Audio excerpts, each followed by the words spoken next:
I never thought my neighbor Karen would be the type to threaten me over my car, but when she said she would get it towed if I didn't change it to a Tesla, I knew I was in trouble. Little did I know, this was just the beginning of a long and harrowing battle with Karen. Here's how it all went down. It was a sunny day, and I had just finished grocery shopping. I was walking back to my car feeling content with my purchases when I noticed Karen standing by my Nissan. At first, I thought she was just admiring my car, but as I got closer, I could see the scowl on her face. "Hey there," I said, trying to be friendly. "Is there something wrong?" Karen turned to face me, her arms crossed over her chest. "Why are you driving that piece of junk Nissan?" she asked. "You should really upgrade to a Tesla." I was taken aback by her sudden hostility. "I like my car just fine," I said, trying to keep my tone even. Karen shook her head. "You don't understand. Tesla is the future. You need to get with the times." I didn't see why I needed to conform to Karen's idea of what a car should be, but I didn't want to argue. "I'll think about it," I said, hoping to placate her. Karen's expression darkened. "You do that, because if you don't change to a Tesla, I'll have to report your Nissan and get it towed." I was shocked. "You can't just do that," I said. "It's my car." Karen smirked. "I'm a very important person in this community. I can do whatever I want. If I say your car needs to go, it needs to go." I was fuming by this point. Who did Karen think she was, trying to dictate what car I could drive? But I didn't want to give her the satisfaction of seeing me angry. "I'll think about it," I said again, before turning on my heel and walking away. Karen's words stayed with me for the rest of the day. I couldn't believe that someone would be so entitled as to dictate what kind of car I should be driving. But as angry as I was, I didn't want to cause any trouble. I had always been the type of person to avoid conflict whenever possible. A few days later, I was getting ready to leave for work when I saw Karen standing outside my apartment building. I tried to sneak past her, but she spotted me and called out. "Hey there," she said, waving. "How's that Nissan of yours doing?" I bristled at her tone, but tried to keep it civil. "It's doing just fine," I replied. Karen shook her head. "I don't know how you can stand driving around in that thing. You really should upgrade to a Tesla." "I'm happy with my car," I said firmly. Karen's smile turned into a sneer.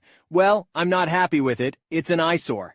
And if you don't do something about it soon, I'm going to have to take matters into my own hands." I didn't know what she meant by that, but I didn't like the sound of it. "What are you talking about?" I asked. Karen leaned in close, her breath hot on my face. "You know what I'm talking about. Either you change your car, or I'll make sure it's gone for good." I was shaking with anger by this point. Who did Karen think she was, threatening me like this? "You can't just tow my car," I said, my voice rising. Karen smirked. "I can do whatever I want. I have connections, you know. I'm a very important person in this community." I was about to say something else, something I would regret, when my phone rang. It was my boss, calling to tell me that there was an emergency at work and I needed to come in right away. "I have to go," I said, cutting off Karen's next taunt. "We'll talk about this later." But Karen wasn't done with me yet. "Oh, we'll talk about it all right," she called after me. "And you're not going to like what I have to say." I decided that enough was enough. Karen had been harassing me about my car for weeks, and I was tired of it. I knew I had to stand up for myself and put an end to this once and for all. So I filed a complaint with the HOA about Karen's behavior. I explained everything that had happened, from her initial comments about my car to her threats to get it towed. I told them how uncomfortable and unsafe it made me feel, and how I didn't think I could live in a community where people were allowed to behave this way. To my surprise, the HOA took my complaint seriously. They launched an investigation into Karen's behavior, and within a few days, they had found several other residents who had similar complaints about her. It turned out that Karen had a long history of bullying, manipulation, and harassment. The HOA called a meeting to discuss the matter, and Karen was forced to attend. She tried to deny everything at first, but when the other residents started speaking up, she realized that she had been caught. She started to cry and apologize, but it was too little, too late. The HOA reprimanded Karen for her behavior and warned her that any further incidents would result in serious consequences. She was forced to apologize to me personally, and I could tell that she was genuinely embarrassed and ashamed. After that, things started to calm down. Karen stopped harassing me about my car, and we were able to coexist peacefully in our community. I even started to feel a little sorry for her. It was clear that she was deeply unhappy and insecure, and that her behavior was just a way of lashing out. But I didn't let my guard down completely. I knew that Karen was still capable of causing trouble, and I made sure to keep an eye on her. I also started to take self-defense classes, just in case. In the end, though, everything worked out. I had stood up for myself and put an end to Karen's bullying once and for all. And even though it had been a difficult and uncomfortable experience, I was proud of myself for handling it the way I did.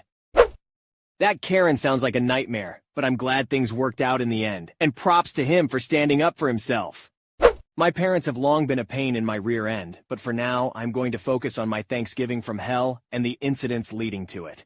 A few years ago, I met my future wife on an online dating app. We hit it off fairly quickly, and the relationship progressed really fast. I was in my late 20s, and she turned 30 soon after we met. We both had a good idea of what we were looking for in a partner and had no interest in games. I met her parents within a few months, though I was much more reluctant to introduce her to mine for reasons that will become apparent. The problems began almost as soon as I told my parents I was dating someone. This was about 6 months into my relationship, as I was reluctant to inform my parents due to the fact that they had tried to call the police on my last long-term girlfriend. Might share that story later. Myself, my brother, and my parents were having dinner at a local Mexican restaurant and making small talk. They started asking me questions about my girlfriend, mostly the usual innocent questions, but at some point, I let slip that she was Jewish. Boy, was that a mistake. My parents are hyper-conservative Christians. For years, they had been trying to get me to date a girl from our church, a good friend of mine, but we were never really a match to be a couple, and always expected I would marry someone who was at least Christian. I am Christian by belief to this day, but I rarely have interactions with the church due to some incidents with the priest. Not that kind of incident, but yet another good story for later. My dad, without missing a beat, told me I should break up with her. He told me that I was going to marry a Christian girl, and that was that. I was angry, and I do not remember the full extent of the rest of that conversation, but I told him that I was not breaking up with her, and the rest of the dinner was tense. The next couple of months went about as smoothly as you might imagine, but I thought I was slowly wearing them down. At some point, they invited my girlfriend and me over for dinner, and I thought there was finally some progress being made. Nope! They got my brother to distract me in another room of the house while they sat down with my girlfriend and explained why they did not think she was good for me. They straight up told my girlfriend that she needed to break up with me because I was going to marry a good Christian girl. They even offered to pay her if she ended up leaving me. My girlfriend politely told them off, and we left. Fast forward to November. My family is really big on the holidays, as I know many are, and we had very large extended family gatherings for Thanksgiving and Christmas. I think in my entire life, we had only missed one of these events. I wanted to go and take my girlfriend to meet the rest of the family. My parents may have had their heads in the clouds, but the rest of my family has always seemed great to me. The event would be at my grandmother's house this year, my mom's mother, with a small gathering for my dad's side the day before Thanksgiving. I talked to my grandmother, who was fine with me bringing my girlfriend up so long as she slept in a separate room. No problem. No way I'm going to engage in adult content with my girlfriend in my grandmother's house anyway. I decided to ask my mother as well. Not that I needed her permission, but I am an optimist and I hoped that she would be on board, and maybe seeing my girlfriend having positive interactions with the family would help the situation. My mother was resistant at first, mainly because she was upset that we were getting an apartment together, and did not want to encourage the relationship further, but eventually agreed. I should also note, I set some very clear boundaries with my mother about conversation for this trip, which she brushed off as unnecessary, but I had my guard up nonetheless. We headed out to my grandmother's city, and frankly, the first day was nothing but pleasant. My girlfriend got to meet both of my grandmothers, some of my cousins, and other extended family. We were having a fairly good time, and I thought things were actually going to go well until my girlfriend and I decided to go to a movie. We were going to see Arrival in theaters. My brother, who is 5 years older than me, wanted to tag along. He rode up with my parents, my girlfriend and I came up in my car, so my brother had to ride with us to the movie. The three of us sat together, and my girlfriend and I snuggled through most of it. It was a fantastic movie, and the ending made me cry. My girlfriend held me as the credits rolled, but I think all the cuddles had not sat well with my brother, who was single. He got up, and I will never forget what he said, or the malicious tone in which he said it. "Too bad Mom and Dad will never let you marry her because she's Jewish." My brother jogged out of the theater before either my girlfriend or I could muster up a response. We sat there, a bit dumbfounded for a few minutes. Eventually, the house lights went up in the theater, and we tried to formulate a plan. I have no idea where my brother is at this point, but he can't go too far considering we drove him. I decided to call my parents, considering I have no clue where he is, and really don't want to talk to him at this point. To my surprise, my mother sides with me and tells me it is all right if we just leave him. He can get an Uber back. We half consider it, but we find him on the way out, and my girlfriend, used to dealing with jerks and children in her job,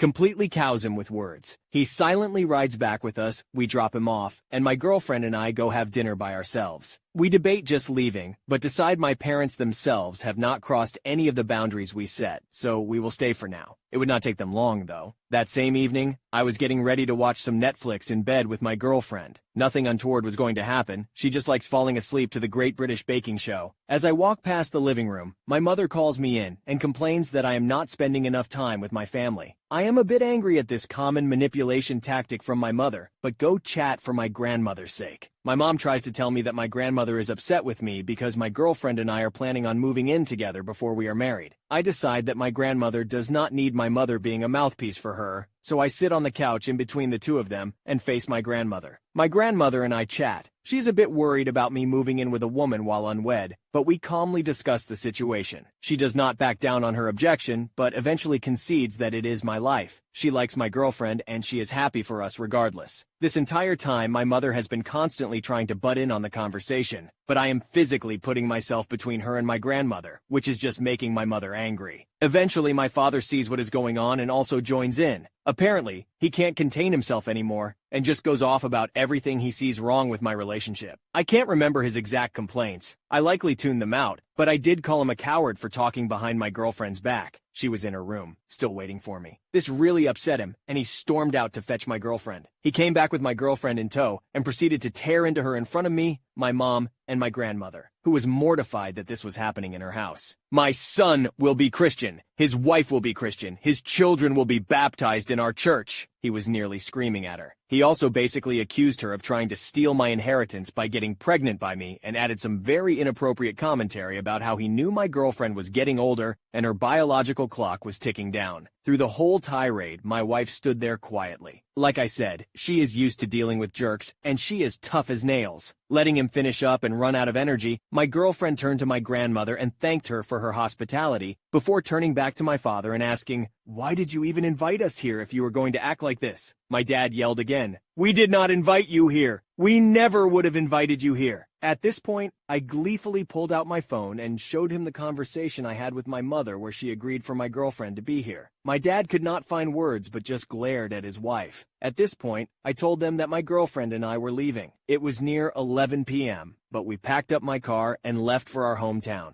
My dad got in one more word before we left saying, "You two better have broken up by the time you get home. Have a long, hard thought about your future." To which I just laughed as we got in the car. My girlfriend and I drove home on pure adrenaline. We alternated between angry, humiliation, and frustration at the absurdity of the whole thing. This story does have something of a happy ending, though. In the days that followed, we got a lot of calls and messages of support from my relatives, who I had not told about the incident. Turns out my brother had made some vague social media post about how sad he was for me and asking everyone to pray for my brother. Apparently, many of my relatives took this to mean I had been hurt and were all calling my mother and father. When my parents were forced to explain the situation, all of my relatives sided with my girlfriend and I. In the months that followed, this incident caused my grandmother to think back on how she had acted with her own daughters. Turns out that my mother had been the only marriage, out of 3 daughters, my grandmother had approved of. This incident made my grandmother realize that she had acted poorly with her other daughters, and she came to them to finally mend those old wounds. I had no idea, as it always seemed like my grandmother and her daughters had a great relationship. But these were old wounds that had just scabbed, rather than really healed. Overall, my family got closer because of this. In addition, my father has had a dramatic change over the course of the intervening years, where once it seemed like we were not going to invite my parents to our wedding, my dad ended up actually being the happiest person there when my girlfriend, now wife, and I tied the knot. This has been helped by the fact that he discovered some underlying mental health issues after that Thanksgiving, and the medication he is using is truly helping him. He has started acting like the father I loved when I was a kid. My mother is still a problem, and boy do I have more stories, but she's mostly behaving because she knows my wife and I can and will block her from seeing her future grandchildren.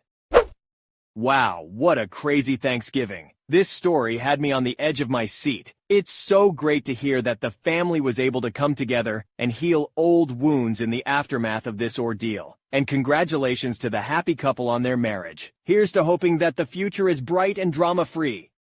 We moved in about 4 years ago, just my partner, our precious big dog, and me. Everything was pretty mundane and the neighbors weren't much of a bother. But then again, we didn't really do much as we had just moved and were still settling in. However, for whatever reason, the past year, the neighbors have become increasingly obnoxious and inconsiderate. They have a daughter who regularly visits and constantly parks outside our house despite plenty of other spaces available. There are no houses in front of us, and there's even a lay-by area a few meters down the road, literally 10 seconds away. We've asked her to move several times now as we have cameras watching over the cars. If she parks there, we have to park further down the street, leaving the cars unguarded overnight, unless we wait until she leaves and go move them back, which is usually 11 p.m. or later, long after we head to bed for work. She parks in front of a drop curb, and we know we can get the council involved, but we would rather not resort to that. Annoying as that is, it's not the worst, not even close. A while back, we had asbestos sheets removed from our garage as it had cracked under the weight of the neighbor's tree. We said nothing about it because we wanted to get rid of it regardless, for obvious reasons. When the work started, the neighbor said, "Oh, feel free to get rid of any bushes or trees in your way." However, when the neighbors realized it was asbestos on account of the PPE, they went crazy and said we should have quarantined the street and organized an action plan. And because we didn't, we should have gone in and basically landscaped their backyard as they now viewed it as contaminated. They said this while standing next to the sheets, without PPE on. Yes, they thought it was very dangerous indeed. The roof sheets were intact apart from the one his tree broke, and any expert or even a Google search will tell you it's safe as long as it's intact and not broken up. Conveniently, a few months after they had people in getting rid of trees, bushes, etc., they also did not have PPE on, so if they thought it was dangerous, they would have said, or more likely didn't care to inform the workers. Hindsight, they obviously just wanted us to pay to get their backyard done. Moving on, the summer came, and they let their kid run about the front garden and sides of the house along both our shared driveways. They literally left him out and let him do whatever he wanted for hours. His idea of fun was to collect stones from the garden and dump them all over both sides of my property and the neighbor's property, as well as leaving toys everywhere. He then began inviting the kids from the street to play in there and our garden, and the noise was getting unbearable. Every day like a nursery, it was unbearable. The noise constantly irritated my dog and made her anxious. My partner, who is a nurse and does night shifts, didn't sleep properly for a week. It just infuriated me to the point that I had it and said, "Forget it, I'm building a fence between us and them." To stop the kids from playing our side and to get a bit of privacy and distance from the neighbors, me being a friendly neighbor gave them a heads up and said I'd make sure I kept to our boundary and even a few cm in to be sure. The neighbor seemed delighted and said it would solve the stone problem. He failed to apologize for it, however. Then he said, it would add value to both our properties. I sort of went, yeah, whatever, not really caring what he thought. I literally just wanted some sort of barrier between us and them. Anyway, my brother-in-law comes and installs the fence the whole way along our property, and it looked great. However, the neighbors were livid because the smooth side faced us and not them. The reason being, if they wanted to use our fence posts and do their own, they could, and we wouldn't have the smooth side facing another fence. Anyway, the neighbor went mental that the nice side faced us and said that it wasn't finished. And I said, yes, it is. Also, if you want to use the fence posts to do your own, I didn't mind if you built on our fence. He then said, I thought you were going to do both ours. He thought I was going to pay double for the materials at work so he could have a fence. Then realizing what he meant by adding value to both our properties, I started laughing and said, no, if you want to build yours, go ahead. I said I might paint it, and it would look better, and he said, well, you have to do both sides, literally dictating what I do on my property. A few other things not quite as major, but annoying.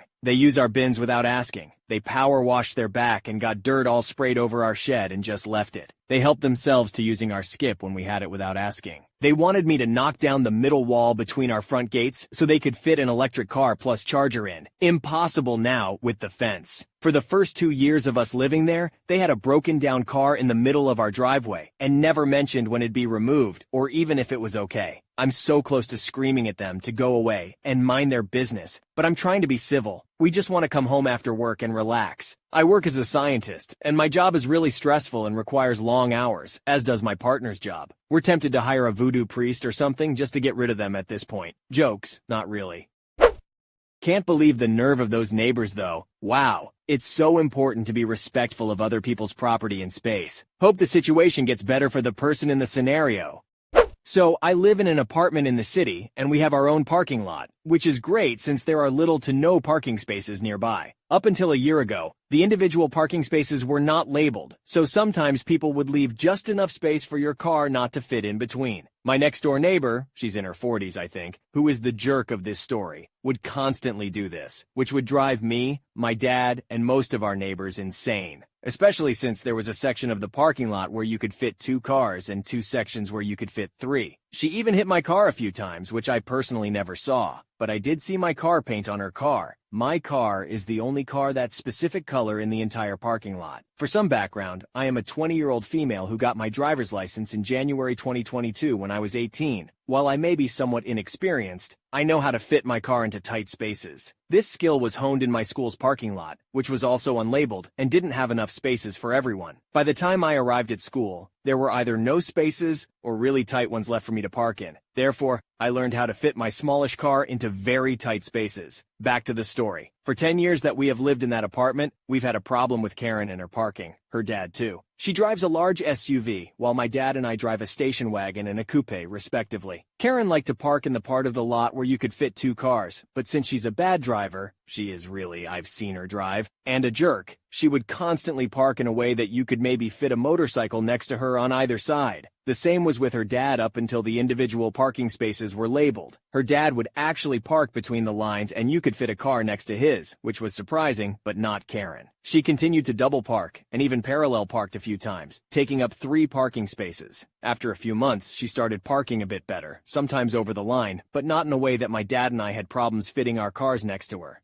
Now, my dad and I can be extremely petty people, so even before the parking spaces were formally labeled, my dad and I would occasionally park as close as possible to her car so she couldn't get in as easily. But you see, my dad's a big guy, 6'2" and over 200 pounds, so he couldn't possibly park as close as I can and still be able to get out of his car. I, on the other hand, am 6 and weigh measly 140 pounds, so I can fit into and get through extremely narrow spaces with ease. Karen is a few inches shorter than me, but at least 30 pounds heavier, so my dad parking next to her would just be an inconvenience. However, parking my car as close as I can means she has to enter through her passenger side door. I've seen it happen a few times since one of the windows in our apartment overlooked those particular spaces. It was hilarious every time, and she couldn't say a word to us because she got herself in that mess. Last year, I left for college and left my car at home. My dad drove my car more than his, and when I would go back home for the weekend or the holidays, Karen wouldn't know which one of us drove the car last. I was certain that she would try to berate me if she ever saw me getting out of my car. For actual years, I've waited for the perfect opportunity to completely block her from getting into her car. Lo and behold, a few weeks ago, I was coming back from my boyfriend's house and I saw that her car was over the line on the driver's side. The parking lot was half empty, but I gladly squeezed my car in reverse. She never parks in reverse, next to hers, to the point where even I had trouble getting out. I even had to fold my side mirror so she wouldn't rip it out while backing out. This would inconvenience her, as she would, yet again, have to get in from the passenger side. But when my genius of a father came back to work, he, as he told me, wanted to park closer to the entrance but caught a glimpse of my car and the proximity of it to Karen's. He realized what I had done and proceeded to back into the space on the other side of her car, as close as he could without damaging her side mirror, completely blocking her in. He entered the apartment and started laughing, asking me if I did what I did on purpose, and informing me of what he had done moments prior. The only part of this story that I regret is not seeing Karen's reaction to her situation in the morning and her trying to get into her car. On the bright side, I don't think I've seen her park over the line since then. Maybe she learned her lesson after a whole decade. OMG, the pettiness in this story is hilarious. I can't believe Karen would park like that and hit someone's car. She deserves to be inconvenienced. And kudos to the dad and daughter duo for getting creative with their revenge tactics. I'm dying to know what Karen's reaction was the next day.